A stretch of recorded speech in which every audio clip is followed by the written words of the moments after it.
Hey guys, welcome back. And today on this new segment I'm calling Couch Talk, we're going to be discussing the exciting Yamaha R9, the bike that is stepping up to fill the legendary shoes of the iconic R6. In my opinion, filling the shoes of the legendary R6. Now, before we get started, make sure you go ahead and hit that like button, subscribe, and that notification bell so you never miss a video. Basically, we're going to be talking about motorcycle stuff, gear, reviews, all of that, and I don't want you to miss it.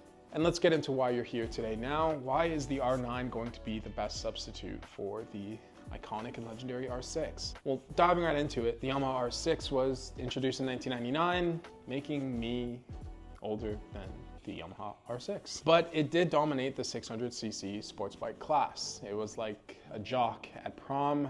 Everybody wanted a little piece of it. Surprisingly, I didn't want one, but that's for another story. Now, paired with its insane handling and screaming engine that sounded like a toddler that has not had a bottle in a couple of hours, it earned its legendary status. Now, all good things must come to an end, and sadly, with Euro 5 emissions and people's riding preferences changing over the years, Yamaha is, well, or was, forced to remove from the streets. And that's sad news because we all loved living life like we were auditioning for the next Fast and the Furious movie, having our bikes ringed out to about 15,000 RPM for no damn reason. But fear not, Yamaha did deliver a worthy successor, and I am not talking about the R7, well, what we're here for. They delivered the R9. And I consider the R9 as the R6's older, cooler cousin that always has the best tech, and they always seem new, they're a little bit bigger, and everybody is always gonna say, wow. That sums it up in a nutshell. Now, the great thing is, at the core of the R9 is the infamous CP3 engine. And we all know that is a powerhouse wheelie machine in the MT09. It's a cross-plane triple, which means it will growl like a bulldog, but purr like a kitten when you're cruising. Now, with 117 horsepower and 69 pound-feet of torque, it significantly delivers more torque than the R6 at the same peak horsepower.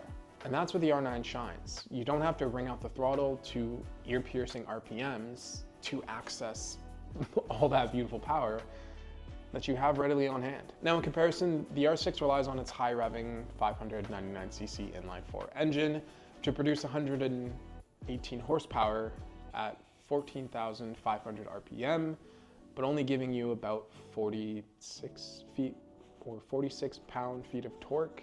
The trade-off isn't there. Now, when you hear it in that sense, it sounds like the R6 needs more throttle and higher revving potential to really unleash its full potential. I'd say that's more racetrack orientated than really for the street. And I am gonna get some purists that say, but I can use my R6 on the street all the time. And yes, you're probably right. You can use it on the road every day, but you'll just sound like the overachieving friend that has to do everything at 100%, but it's not always practical. Ultimately, the R9's broader power band makes it more practical for daily use, or maybe even, well, I don't have canyons here, but canyon riding or daily commuting. But that doesn't take away the fact that the R6 is still a surgical, precise track tool. I'll sit by that for the time being. Now, the R9 isn't just about straight line speed. From what I've seen and what I've read, it looks like it handles very well. From people praising its aluminum or aluminum chassis and adjustable suspension, looks like it's gonna pull it together. Now, I haven't ridden it myself, but if I do come across one or I do get a test day, I'll be sure to record it and give my honest opinion. But as it stands, I don't think I've heard anyone kind of put it down in regards to its chassis and handling. Now, it's a tech that comes in the Yamaha R9 that makes me slightly regret getting my ZX6R. It has a vibrant TFT display, customizable riding mode, and it's all supported by a 6-axis IMU. Now, for an MSRP of $15,999, and sorry, that's Canadian. I think with all you're getting inside of the R9, in reference to all the tech, that's a bang of a deal. A lot of it is coming down from the R1, and they're smushing it into this bike. So I feel like you're saving a lot, but also getting a lot. If I compare it to the R6, or I guess the most recent R6, it lacks in regards to what you get. The R6 offered you a quick shifter and traction control. That was it. Now, yes, for the R6 fanatics, it caters to people that prefer that manual feel, but the R9 gives that tech package that I think is really going to cater to somewhat newer riders or riders that just want a little bit more added confidence when they're out doing whatever rider activities they're doing. with all that tech, it just makes a good bike even better. That's a slogan for you. Call me Unc or call me old, it's the comfort. The riding position is more relaxed, so you can kind of ride or do a longer trip without feeling like you need to have a chiropractor on speed dial, which in my opinion is great. I ride to Montreal every year and it's 6 hours. Now, while the R6 is honestly a purebred track monster, I've been on it a couple of times, but not at a track. I felt very tucked in and slightly stretched out, very aggressive.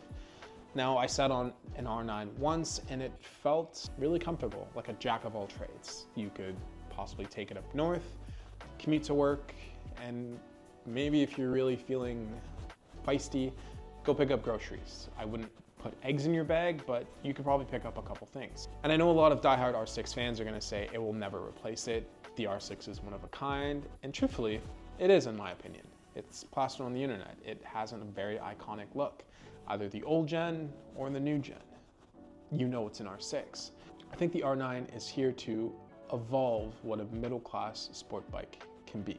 I think it's giving us the same rush of adrenaline, but more torque, more comfortable, and more accessible for everyday riding.